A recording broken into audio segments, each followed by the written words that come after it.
Hello, and welcome to another episode of the Femininja Project. And today's guest has a truly remarkable story of courage, resilience, determination, and the strength of the human spirit. His name is Ken Kunken, and Ken broke his neck playing football for Cornell University in 1970, leaving him almost completely paralyzed from the shoulders down. After a long hospitalization, Ken returned to Cornell and completed his degree in engineering. He then earned a Master's of Arts degree at Cornell in education and a Master of Education degree at Columbia in psychology. He became a nationally certified rehabilitation counselor and worked for more than 2 years at Abilities, Inc., where he provided vocational and placement counseling for severely disabled individuals. Wanting to accomplish still more, Ken enrolled in Hofstra University's School of Law and worked for more than 40 years as a Nassau County Assistant District Attorney, where he became a Deputy Bureau Chief. Ken's memoir is titled I Dream of Things That Never Were, The Ken Kunken Story, and was published in October of 2023. He and his lovely wife, Anna, are the proud parents of triplet boys. Ken, thank you so much for being here and welcome to the show. Thank you, and thank you for having me as your guest. Boy, you have an amazing story. It's just so powerful. Really just grabbed me. And seeing and listening and reading all of the things you accomplished since your injury is just truly remarkable. And just, again, it's just such a testament to the power of the mind and the human spirit. Thank you, Cheryl. But what it's also a testament to is the tremendous help, love, and support that I received from my family and friends. And without that, I could not have done any of the things that I did. So I wanted to be a testament to them as well and all the help they've given me. That's awesome. I could imagine. I mean, I think of that day on the football field and, how traumatic and tragic that it was. And I mean, not just for you and your family and your friends, but for your teammates and for the entire community as well. Yeah, well, back then, this was in 1970, you really didn't hear much about spinal cord injuries. Hmm. So nobody really knew what was happening to me at the time. I Hmm. certainly didn't know. I just knew I couldn't move and I didn't know why. But yeah, it was quite a shock to everybody. Hmm. And then how long were you in the hospital? Well, I went through a few different hospitals and rehabilitation centers. So I was in a total of 9 months and 20 days. Wow. Wow. Okay, and now we're going back again. Like you said, this is 1970, and they did not know an awful lot about spinal cord injuries. Um, what was the rehab like and the care that you received? Well, when I said that they didn't know a lot about spinal cord injuries, I mean, I'm sure the doctors knew a lot more than the general public. But Hmm. keep in mind, this was about 25 years before Christopher Reeve's devastating Mm. injury. Now, unfortunately, his injury shed a lot of light on spinal cord injuries. So a lot of people learned a lot more through seeing the battles that he went through. Hmm. But the rehabilitation process was very difficult, and it was particularly difficult for me because, at least back then, the doctors and the medical professionals seemed to feel that the less the patient knew, the better. So Mm. I really didn't know what my full condition was and what was taking place to my body or what I was going through. Mhm. And they didn't seem to want to tell me much. Wow. I have to ask you this, because I am a former respiratory therapist. That was my first career. And I did work in a neurotrauma unit. So I did work with a lot of spinal cord, injuries. Did they give you any indication of what and I'm using air quotes here, your prognosis would be? Or again, was that keeping you out of the loop? They were really keeping me out of the loop, but I was a patient going through rehab at the Rusk Institute in New York City, which was a Mm. very well-known rehabilitation facility. And while they didn't seem to want to answer many of my questions, the Rusk Institute had published a pamphlet about all aspects of spinal cord injury. Mm. And with somebody turning the pages for me, I looked up about my injury, and they had it separated by your level of injury in your neck. I'm hurt Uh-huh. between fourth and fifth cervical. And Uh-huh. they had a page about what type of movement you would have. And it Uh-huh. was very accurate. I may have a little bit of biceps, but no triceps, things like that. Very accurate. They had a page about where my level of sensation would be. And it's just a couple of inches below the shoulders and up. I have no feeling below that. And Mhm. again, that pamphlet was accurate. And they had a page about how it would affect your bodily functions, how it would Mhm. affect your breathing, your lung capacity, Mhm. your bowels, your bladder, all of your functions. And again, it was accurate. And then they had a page about what type of careers you could eventually pursue. Uh-huh. And the only career I saw for somebody at my level would be to someday sell magazine subscriptions over the telephone. And I was devastated. I mean, here I had been studying engineering at one of the Wow. most prestigious colleges in the United States. I have a physical injury, not an Mhm. injury to my head. And Mhm. suddenly they feel the best I'm looking forward to would be someday selling magazine subscriptions over the telephone. And as I lay in bed thinking about that, it was like, wait a minute, I can't even dial a telephone. They didn't have touch tone phones then, just rotary phones. I can't take notes or write anything. I began to think I may not even be able to do that. Wow. And in fact, when my family first arrived at the hospital and had a consultation with the doctor, he had told them that I probably wouldn't live through the week, that if I did, my life expectancy would be between 5 and 9 years, that I would not be able to do anything, would probably Oh. end up living that amount of time in a nursing home. And he actually said to my family, if he were my son, I would just let him go. Oh my God. I might add Oh. the expectations back then for somebody with my injury was so low that, it made it incredibly difficult to try and keep any hope alive, any hopes up, any motivation up to try and do something with your life. As a medical professional, because like I said, I was a former respiratory therapist, and then I ended up going back to school and getting a master's degree in physical therapy. That is the ultimate insult and the ultimate level of cruelty, I think, is to crush somebody's dreams, their hopes, and take away any possibility of hope or quality of life. I think that should be criminal. Cheryl, let me just comment a word about physical therapists. And again, I love physical therapists, and they did a Hmm. lot to help me. But I can remember when I was going through physical therapy, one of the therapists would rate my muscles. Every so often she would rate them. And I remember she was doing some exercise, and then she'd write down how I did. And I would ask her, what did you rate that muscle? And her specific response to me was, that's none of your concern, and wouldn't tell me. I couldn't believe it. She wouldn't even tell me what she rated it at. Wow. Which kind of explains why I left the profession and went out on my own and did my own thing. So, yeah, And I just unbelievable. I might add that when I was going through therapy and they were trying to see if I could move any of my arms, they'd say, try and bend your arm. Now you need to tighten your biceps and loosen your triceps. I would say, I have no feeling there. I cannot feel my biceps or triceps. It was like telling me, see if you could move the chair that's on the other side of the room just by thinking about it. Yeah. I mean, Yeah. that's what I felt like was going on. Wow.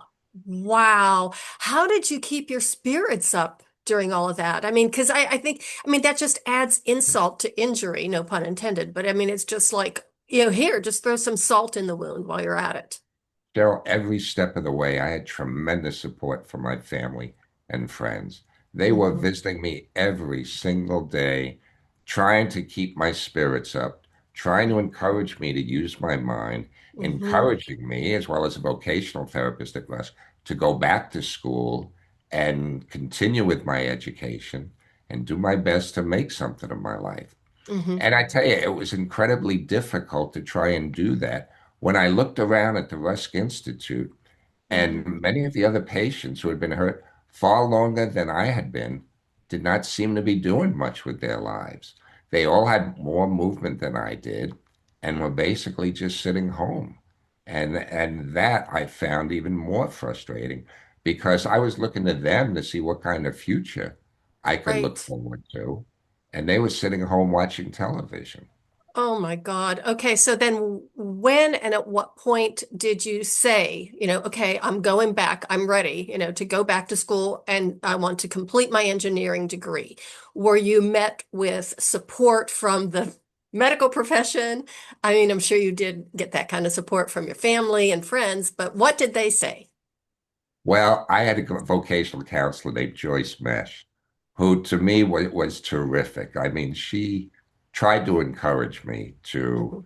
continue to move on and make something of my life. And she encouraged me to go back to school. Hmm. Now, of course, part of the question is, what school do I go to? Hmm. Hofstra, which was not far from my home, was one of the few schools that was fairly wheelchair accessible. I mean, keep in mind, this was well before the Americans with Disabilities Right. Act. But my feeling was I loved it at Cornell before my injury. Hmm. I didn't want my injury to prevent me from doing anything I would have done had I not been injured. In Hmm. fact, a lot of therapists and doctors were basically saying, I'm just not accepting my injury. I have to Um, learn to live with my new condition. And oh, I did not want to do it. I was doing my best to ignore my injury and do everything I did beforehand. And I was determined to go back to Cornell. So, with the vocational therapist's help, I decided to return to Cornell. And I could understand people's skepticism and advising me against it. You see, this was 20 years before the Americans with Disabilities right. Act took effect. Everybody thought this was a crazy decision. Hmm. Cornell is in upstate New York on a very hilly terrain, and just Oh, about every one of its buildings has steps before it. There was not one ramp or curb cut wow. on the entire campus. One of my classes, which met 3 times a week, was in a building that had 16 steps in front of it. And my dorm room was in a building that had 10 steps Oh, just to get in. jeez. Cheryl, on my first day back at school, I had to be either pulled up or bounced down close to 100 steps just Oh to my attend my God. first day. And I remember having my attendant lie me down in my bed when I got back to my dorm. And Mhm. I was just staring at the ceiling, thinking I must have been crazy doing what I did, going back to Cornell. And this was only 11 days after I was discharged from the hospital. I was still Oh, trying to get used to my new condition. And I was starting to agree with everything. I must be crazy. But I had no plan B. I didn't know what right. else I would do if I didn't do this.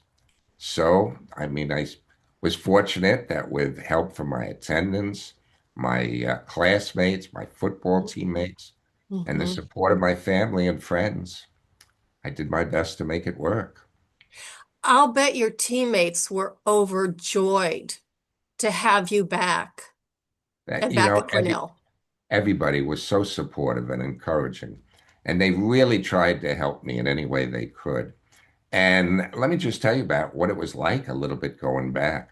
Hmm. My first semester back at school, at the beginning of the second semester, we had a fire drill.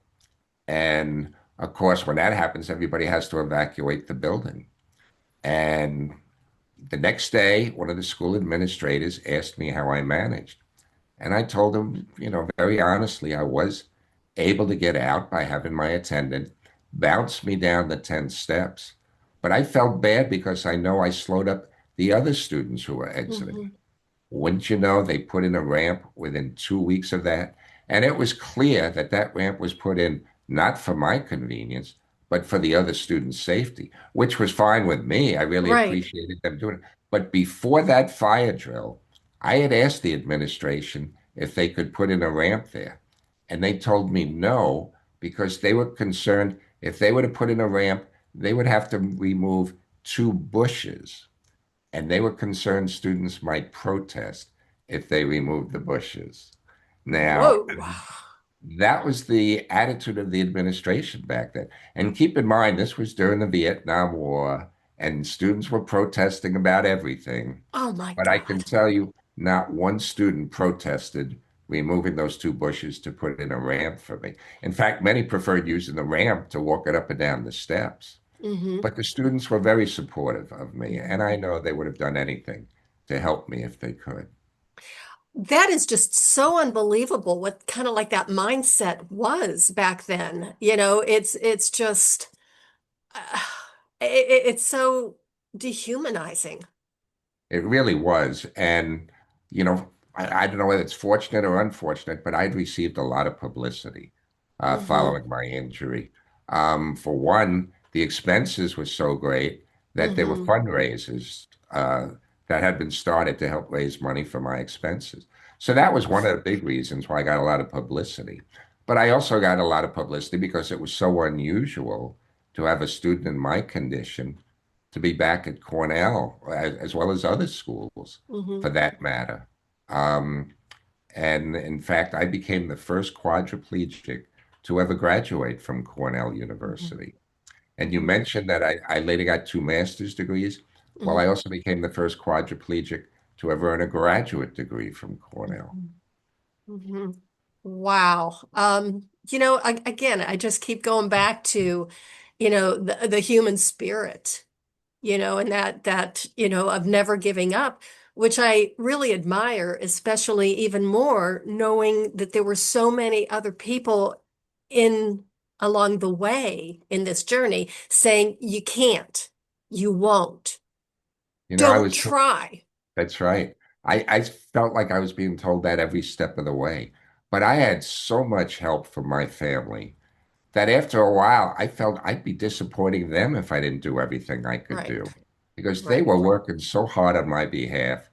I Hmm. knew I had to do everything I could to show them I Hmm. appreciated it, and I was doing everything that I could to still make progress and make something of my life. Hmm. I keep going back to the medical professions and some of the awful things that people told you. Um, just the fact that you were at Cornell and you were, in the engineering program, which, you got to be pretty darn smart to be able to do that. I mean, did anybody even consider the fact that you had this level of intellect that could, serve your community and serve others? Back then, Cheryl, it wasn't just people at the school, but whenever I was out in public or met anybody, I felt like people felt if you have a physical disability, you probably have an intellectual disability as well. And it particularly started when I was in the hospital. I mean, the doctors every morning would do rounds. They'd have a whole string of doctors with them and Mm, interns and visitors, and they'd bring them around. And when they got to my bedside, all they'd say is Kunken, football injury. Uh, something I'd move on to the next one, right? Kunken, football injury, move on to the next one. And not basically even treat me like I had a brain in my head. Here they were just treating me like an exhibit uh, in a like a zoo. And what they would actually do is they'd go up to the aide that I had sitting next to me, and the doctors would actually say, "How is Ken feeling today?" I'm lying right there in bed, and they would ask the aide as if I couldn't even speak for myself. That's the way I was treated when I was undergoing my hospital treatment and therapy. I have to ask, I'm sure, did that infuriate you or did that just make you even more determined to, achieve a higher level of function and to be able to use your mind and your brain in the way that was intended for you to do? One, it was both. It was really both. It was very infuriating, but as well, um, it was motivating Hmm. because I felt I'm not going to let them keep me down. Hmm. But, I mentioned before, I believe expectations were so low. And sometimes a person's performance rises or falls based upon what others expect of him or her. Hmm. And it was real difficult to try and believe I could do something myself when the experts didn't seem to believe that I could. So that made it even more difficult. And it was so frustrating. There were times that I used to question why was I left with my body so broken and my mind intact? Mm, Because it was really, really difficult to deal with that because I mm, felt like I was imprisoned in my head. mm. And there were times I felt I would have been better off if I had lost my mind. Oh, It's interesting. even as I was reading your story and your bio and your history, I thought of what was his name? Charles Krautheimer? No, I know who you mean. Charles, yeah, yeah, Yeah, Krauthammer. yeah, Right, he was yeah. He had a uh, spinal cord injury. right. Right, He was from a that's right. diving accident, and Right. it was the very next day because he was a medical student. And the very next day, there he was in the hospital, and he had the nursing staff. They put like a little some kind of like a support thing where he had his textbooks there, and he was studying because he still wanted to become, a physician. And it's like this isn't going to stop me, even though a lot of people tried to tell him he couldn't do it. And the nurses would have to come in every so often to turn the pages for him. And I mean, you can do anything that your mind, that you decide you can. I mean, it's just, and the fact that people are saying, no, you can't. I mean, I can understand how that would light a fire in you. Absolutely. I actually had two professors tape the rest of their lectures that semester, send them to me. So I tried to listen to them while I was still in the hospital to see Uh-huh. if I could at least keep up with their coursework. But, keep in mind this was well before the age of laptop computers. Right, And while I right, continued with engineering, it clearly was not a very viable field for me back right, then. So I right. was fortunate that a psychology professor, I'd taken an elective in psychology, suggested I pursue a career in counseling where he Mm-hmm. felt, I could help others. Mm-hmm. And his name was Dr. James Moss, and he really influenced my life quite a bit and got Mm-hmm. me to eventually pursue a career in counseling, which I really enjoyed quite a bit. Mm-hmm. Well, and I'm sure that the people that you worked with really appreciated you and what you had gone through and as an example of what you can do with your life.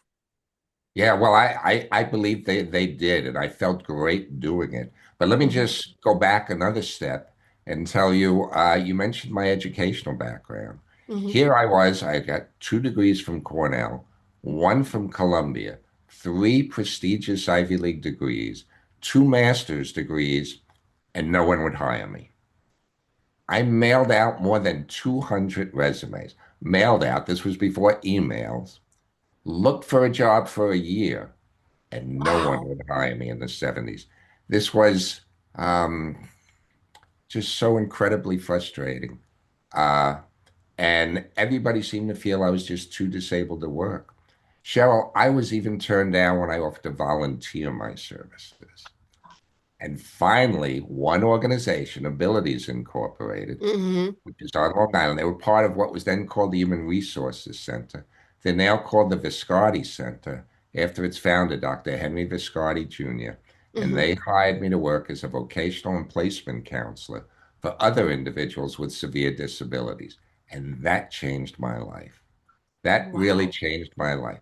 And here I started work there about 6.5 years after my injury, right? Mm-hmm. And for the first time, now I was in a position where I could help others and Mm-hmm. give back to the community. And that made me feel so much better about myself. It Mm-hmm. really made a huge, huge difference. But what happened is I used to speak before groups and organizations concerning affirmative action and non-discrimination for people with disabilities. Mm-hmm. And at the end of my talks, I would often be asked questions. And while I would do my best to respond appropriately, I was always careful to caution the questioners they should really consult with a lawyer about their concerns. And I guess it didn't take long before I started to think, there's no reason why I couldn't become that lawyer. I had a brother who was a lawyer at the time, so I eventually left my job and went to law school. Well, you certainly know how to make what is it, lemonade out of lemons? What a great idea. Okay, so your career then in law actually was very extensive, like 40 years. Right. Well, I worked full time, 33 years and 9 months, and then continued to work another 8 years part time. Let me tell you how I started at the DA's office. Here, I completed 3 years of law school in the standard 3 year time period. Hmm. I passed the difficult New York State bar exam the first time that I took it. I began my job by participating in a very intensive 4 week training program where they taught us all aspects of trial techniques from a prosecutor's perspective. And I was so proud to go to court my first day, only to find I couldn't fit through the swinging doorways in the Oh, courtroom. They were too narrow to allow me to get through in my electric wheelchair. That's how I started at my job. Again, this was before the Americans with Disabilities Act. I always thought it took a lot of guts on the personnel department who interviewed me to hire me because I'm the first quadriplegic to ever work as an assistant district attorney on Long Island. hmm. And, I was fortunate that the district attorney at the time placed his hiring decisions on my abilities rather than my disability. That was rare back then. Hmm. Wow. How did you get through the door? Did you have to use a They, different wheelchair? One, they had to take off the hinges in the door. And then oftentimes I had to then, I couldn't even fit through that many times because they were different sizes. I'd have to go through a whole maze of different doorways and have court offices, unlock doors to circle all the way around the courthouse to the very back and enter by the same door that the judges entered into. And then just sit, in what they call the well where the Hmm. lawyers sat, and it took a lot longer just getting into the courtroom. Oh my goodness, I can't believe that. That's crazy. That is just absolutely that's just amazing. So now with the ADA, did you work for that organization or were you a Well, part I of worked for the Viscardi Center, and they okay. were active in trying to get legislation passed to Hmm. help make facilities more accessible.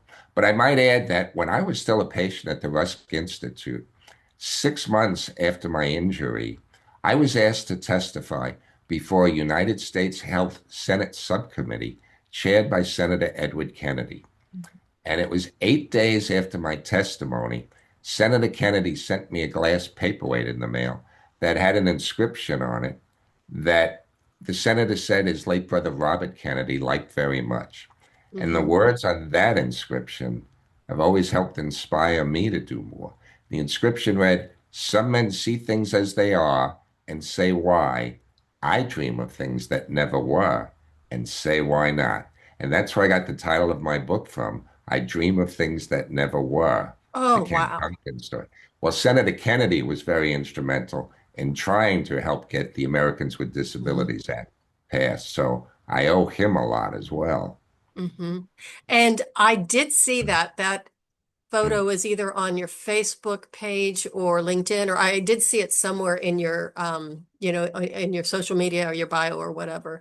And it was like, well, that's pretty impressive. Thank you. Yeah. Okay, so now are you currently retired or working or what's Yeah, now I'm currently retired. I'm going to turn 76 in just a couple of months. So it seemed like the appropriate time to uh-huh. retire. And it gave me more time to spend with my children, which I Hmm. really appreciate. Now, all three of my boys are in their second semester junior year at three separate colleges in upstate New York, doing absolutely great. And Hmm. I am just so thrilled to be their father and the husband of my wonderful wife, Anna, who is Hmm. just the most incredible person I have ever met. Now, okay, that's a beautiful lead in for me. How did you and Anna meet? Is it Anna or Well, Anna? Anna, Anna. and um, I used to put ads in the newspaper to find my personal care attendants. Mm-hmm. And I found that the newspaper that I seemed to get the best response from was actually the Polish Daily News that was published here in America, in New York, as Uh-huh. well. So I put an ad in the Polish Daily News. Anna happened to be visiting from Poland at the time. She saw the ad and responded. And she applied for the job, even though she had never done this kind of work before. And I had the good sense to hire her. Um, but she had come to America to learn English, to improve her English speaking skills. So, I did my best to try and learn a little Polish at the time. Hmm. And, Anna not only did a terrific job helping me and learning everything involved, but soon, rather than just employer-employee relationship, it became a very good friendship and then a romantic relationship. Hmm. And in 2003, we were married. And Hmm. Cheryl, let me tell you, that, I mean, that was one of the most incredible days of my life. And the Hmm. reason why I say one is because when Anna and I first talked about getting married, she told me that she wanted to have my baby, and not just a baby, my baby. She said she wanted to see a little Kunken running around our home. Now, think of it. This really seemed impossible. At the Uh, time, I had been almost totally paralyzed for more than 30 years. oh my. And I was already in my 50s. And she's talking about having my baby. Um, and this just seemed totally impossible. But because I wanted to do everything I could to please Anna and make her happy, we researched it and found that through in vitro fertilization, Hmm. it may still be possible for someone in my condition Hmm. to father a child. And it was not easy for us both to go through because it was difficult for her as well. But Hmm. through the miracle of science, Anna became pregnant. And on January 24th, 2005, I was present in the delivery room. Try and Wow. picture what this was like. I I was can't. present I was present in the delivery room when Anna gave birth to triplets. We have Wow. three incredible sons, Joey, Jimmy, and Timmy. They all make me so proud every single day. They're doing absolutely great. And we have a wonderful family and basically leading a relatively normal and happy Hmm. life as any other family would be doing right now. Hmm. I am quite certain they are very proud of you. Thank you. Well, it's interesting because uh, when I wanted to write my book for one, so that they could learn more about what I went through, and Right. also how helpful the family was every Hmm. step of the way. And the book is out not just in hardcover, but in a Kindle version, but Hmm. also in an audio version that my son Timothy actually did the recording for. Wow. I did the narrating, and he Hmm. actually did the recording. And that was the first time he really heard my full story. Wow. Um, but we live now in Rockville Center, Long Island, but we're in the Oceanside School District where I grew up. So Hmm. my boys went to the same high school that I went to. They graduated from the same high school I did. And my son Joey is actually a student at Cornell, a senior now, the same college I went to. So Wow. it is so strange to see my boys doing some of the similar things that I did when I was growing up. Hmm. I have to ask, did any of them play football? Well, no, that was very clear from the beginning that they were not Good. going to play football. Hmm. They wouldn't even watch it when it would come on television because I was still watching it. Wow. But they wouldn't do it. But they're in terrific shape, very active, and they decided to pursue the martial arts. Hmm. So at an early age, we enrolled them in the martial art Taekwondo, Hmm. and they did phenomenal with it. They're all second degree black belts, all three of Hmm. them in Taekwondo. They've also studied some Brazilian Jiu-Jitsu and Hmm. actually worked at the dojo as instructors in Hmm. Taekwondo for quite a while as well. And they're in tremendous shape Hmm. and doing absolutely great. That's awesome. Okay, I have a very important question for you right now. And this is going Ready? back to when you met Anna. How's your Polish? Well, I tried to get better and better before we got married, but once she was hooked, then I kind of stopped studying it for a while. But for a while, I was getting pretty good at it. But, of course, when I'd be speaking with Anna, She would talk very slowly to me so I Mm-hmm. could try and understand. But she speaks to our three children only in Polish. So they're really good with it, and I have difficulty understanding it. Mm-hmm. But it's okay. Yeah. And I can, how's the Polish food? I need to ask that too. I love it. I love it. It's absolutely great. Mm. Hmm. My father was an immigrant from what back then was Czechoslovakia. And so he and my grandmother actually got out on the last boat that left Calais before they closed the port. So Wow. he and my grandmother were they were leaving January 29th, 1939. That was so, very, very grateful to be here because we just kind of snuck in or got in at the last minute. And my grandmother's cooking was like, wonderful. Well, I can tell you, what they say about opposites attracting is so true for Anna and I because we are so different in Hmm. so many ways. I mean, for one, I'm 19 years older than Anna. Hmm. Secondly, she was born and raised in Poland. I've spent almost my entire life here on Long Island. Hmm.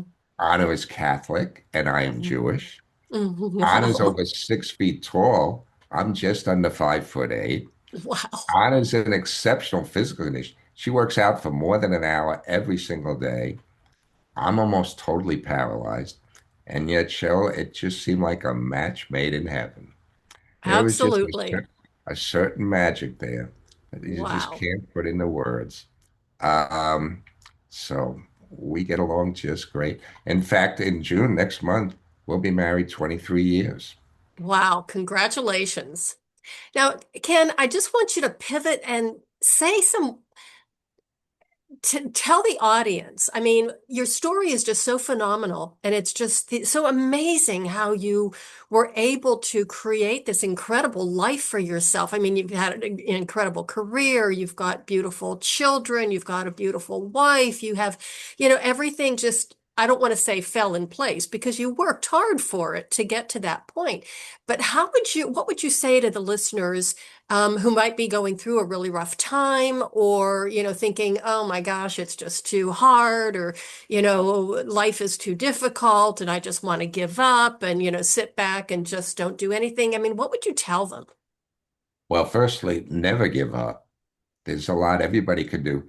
Sometimes it's darkest before the dawn, and sometimes there's a period of time that you just need to get through before things start looking a little brighter.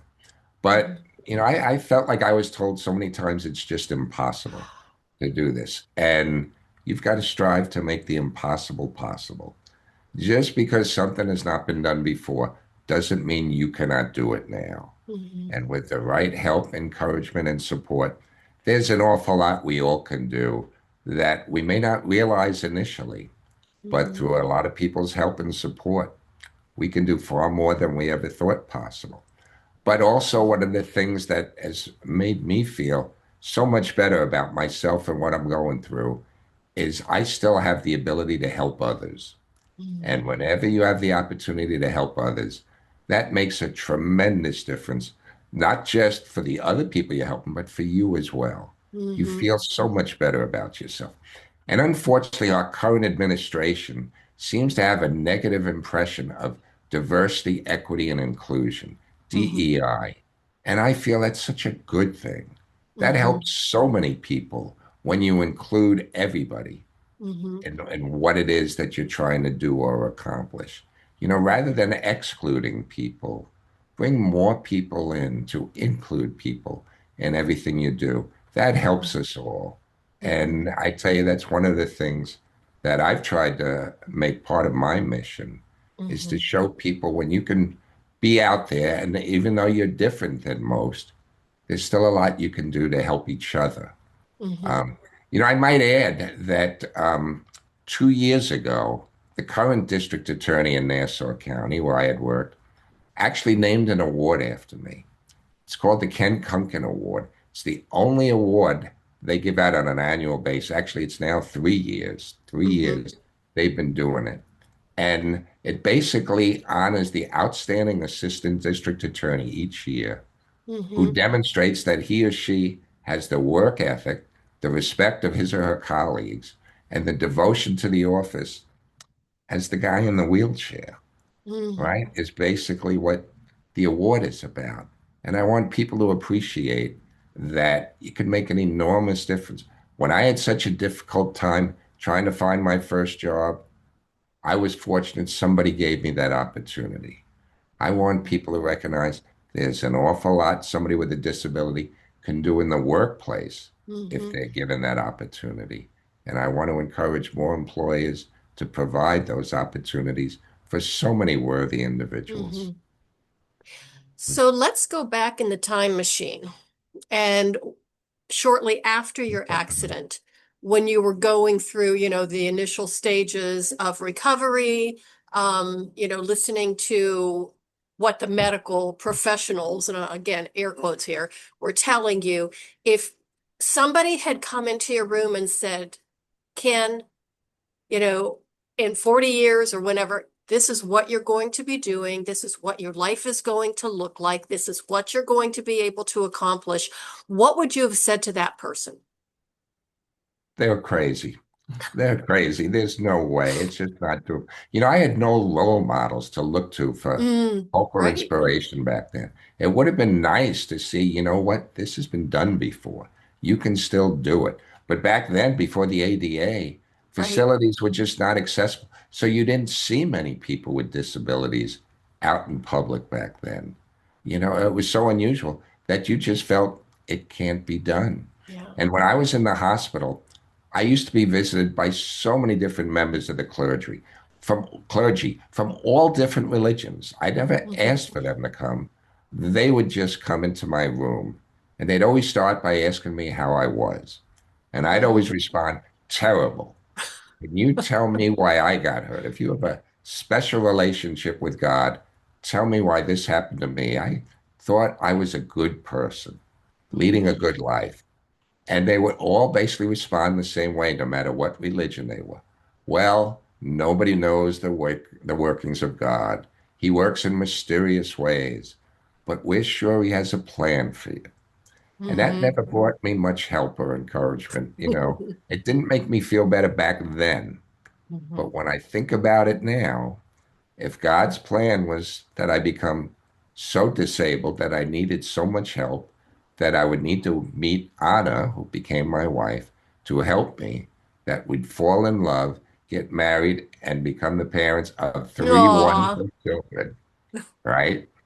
Parents of triplets. It was a pretty good plan, Cheryl. Oh, I just love that. That's just beautiful. So, Ken, how can the listeners connect with you? Where can they find you, get your book, et cetera, et cetera?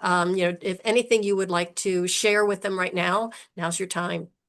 Thank you. Well, they can go on my website, which Hmm. is my name, kenkunken.com, and that would tell them how they could get my book because, as I said, it's available the hardcover, a Kindle version, and an audio version. Hmm. And it's certainly available on Amazon as well as other ways. Hmm. So that will tell them also my website a lot more about me and my life and how to get in touch if they wanted to, how they could purchase the book and a lot of other information. And it also has a lot of pictures of me throughout the years. So Hmm. there's a lot on that website. I love the cover of your book. Thank you. It's In fact, Anna's um, brother, actually, he's a professional photographer. Anna took the picture, but sent it to him. He designed the cover. So it's kind of a family affair. And Mhm. yeah, I really like the cover as well. It turned out really nicely. So thank you. Well, it has been such an honor and a privilege to speak with you, have you on the show. I could sit here and talk to you all day long, but I'm sure you have other things to do. And I can hear that the lawn people are here, so it might be a little bit noisy in the background. But thank you so much for being here. I just really, really appreciate it. Thank you, Oh, Sharon. and I happy appreciate birthday. that. Well, my birthday's actually in July. Anna's is in August, but my sister and brother both have birthdays in May. So Mhm. we've got a lot of birthdays to celebrate. So thank you. Well, you can celebrate in July. That's when your birthday is, because that's when this Right. episode is going to be Oh, go live. So okay. yeah, another way Great. to celebrate. Thanks again for being here. You are just such an inspiration, and I just really appreciate you spending your time with us. Thank you, Cheryl. Everybody, thank you so much for listening. Oh my goodness, what a wonderful, wonderful episode. Please share it with everybody you know that there's always a way to heal. There's always a way to make an impact in the world. And all you have to do is just have that tenacity of spirit, the resilience, and don't listen to the naysayers because a lot of times the experts really don't know what they're talking about. So be your own expert and take care of yourself and take care of your health and your healing and your family. And yeah, life is good.